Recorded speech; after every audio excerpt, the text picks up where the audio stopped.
So finally, the first official update on the Huffy lawnmower, racing lawnmower. See, it's pretty much stripped completely down. Those are the frame, front and rear axles. Got the hood over here and a giant bin full of metal parts, steering, seat, gas tank, other stuff. There's the coffee can of hardware. So the next thing we're going to do now to get this thing restored back to good condition is we're going to strip this frame of all the paint and rust with one of these things right here. It's a paint and rust remover for aggressive removal of paint and rust. I've never used one of these before, but they hook up to a 4.5-inch angle grinder and supposedly work pretty good. So I'm going to try to save myself some sandblasting here and just strip these frame pieces the best I can.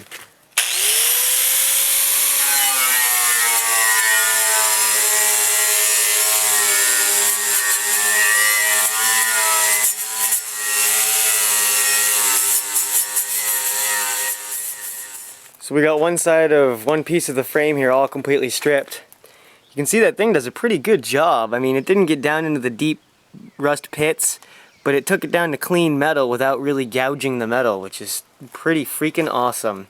I couldn't get right up to these edges because it's kind of a fat wheel, but I can just finish it up with sandpaper. I ended up taking the guard right off my grinder so I could use this more of like a flat, because you can see the edges kind of bevel when you use the end. So it works a lot better when you use it flat. I just got to remember to put that guard back on. But I'm going to go ahead and finish up the rest of these frame pieces. Get them looking nice and new. Got most of the paint removal and rust removal all done there. My disc is almost pretty much gone. That was about a $10 disc I bought at a hardware store, and I was only able to do, you know, the 3 sides on these frames, and, you know, the inside and outside of this, and that piece I couldn't get all the way in there, obviously. I'm gonna have to sand that or something by hand on the insides, but that disc is all gone, I think, pretty much now. Half of it went in the air, the other half I'm probably wearing or is in my lungs. I was hoping to do more pieces with that disc, but I guess I'll just have to buy a new one so I can do the seat upright support, and the hood.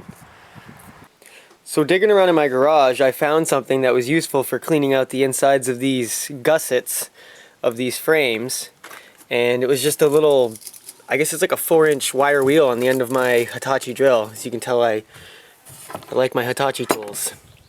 Well, off topic, but they work really good and they're really cheap, and I've never had a problem with them. So yeah, Hitachi tools are pretty cool. But yeah, got this one all cleaned out. It's not rust free, but it's chunk free, which is pretty nice. You can see a little bend in the frame right there where somebody must have put a pinch bolt in there and just bolted it together for some stupid reason without any sort of a bushing in the middle. So I'll try to fix that. I still have this other section of frame to do the inside of, and I already did those little pieces there.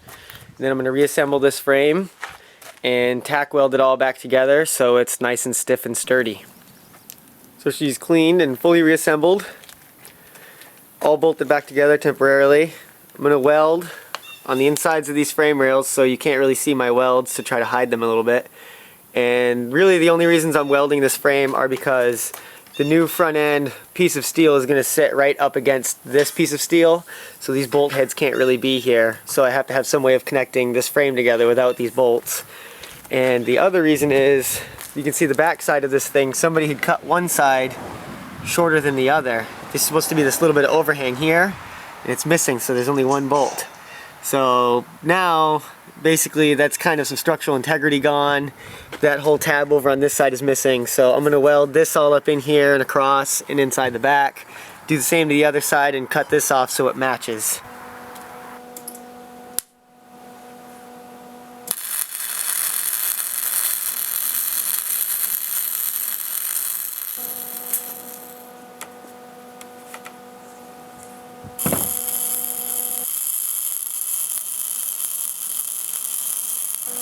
Say we're off to a pretty good start. This stuff welds like butter. Probably because it's nice, high quality, old school American steel, not that new Chinese crap you get that you just melt. You can see we got pretty good heat through there. But now we need to clean it up and fix a few things, and we'll be ready to start reassembling some things onto here. So we got the back end fixed. It's even on both sides now. I cleaned up those welds so they don't look absolutely horrendous. But frame's pretty much good to go now.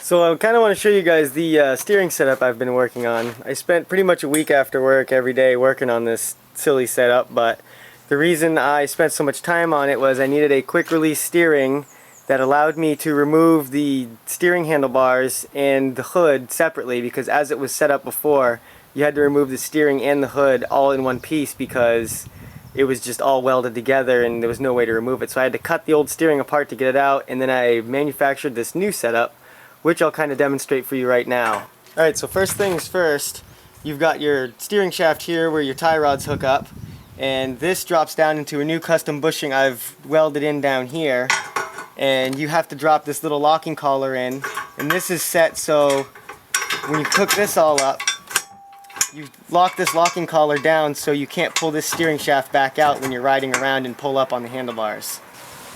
So now that we got the steering shaft in there and it is theoretically locked in, the only other thing we've got to make sure we've got is good support for the steering, because a lot of downward force could easily make this difficult to steer or not steer at all, or possibly break. And the only support this whole setup had before was the hood sitting right here. It would go up through the hood, and it was just kind of a half-assed setup. So I manufactured this little support here. It's another bushing and a couple of mounting tabs on the bottom. I drilled holes in the frame, and this slides down right into place. You got 4 bolts. I'm not going to bolt them in, but you get the idea. Right, so now that you have all the steering shaft mounted and got the support on there, the next thing I would do would be to now mount the hood. And while the hood was on, I would take this new steering assembly, which is the new handlebar quick release setup, and this would slide down through the hole in the hood, down into this shaft, locks into place with these 2 pins.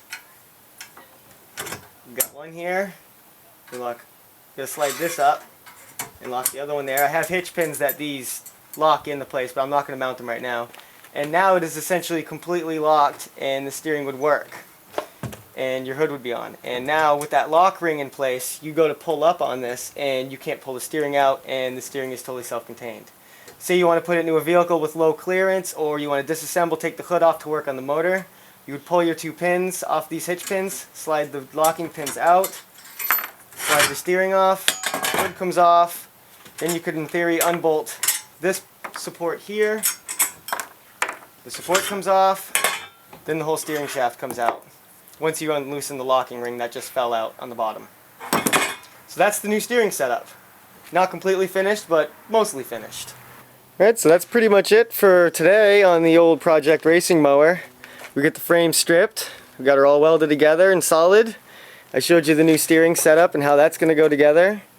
So the next thing to do is probably to order some parts for the rear axle, some new parts for the front axle, and get ready to weld in some angle iron along these edges, going up and out like this, so I can mount new plate steel down inside and put a motor mount on the inside of this thing. But other than that, I got to strip more parts of their paint and get another one of those wire wheels, and basically just keep going. So thanks for watching my video, guys. Feel free to comment below, tell me what you think, and we'll see you later.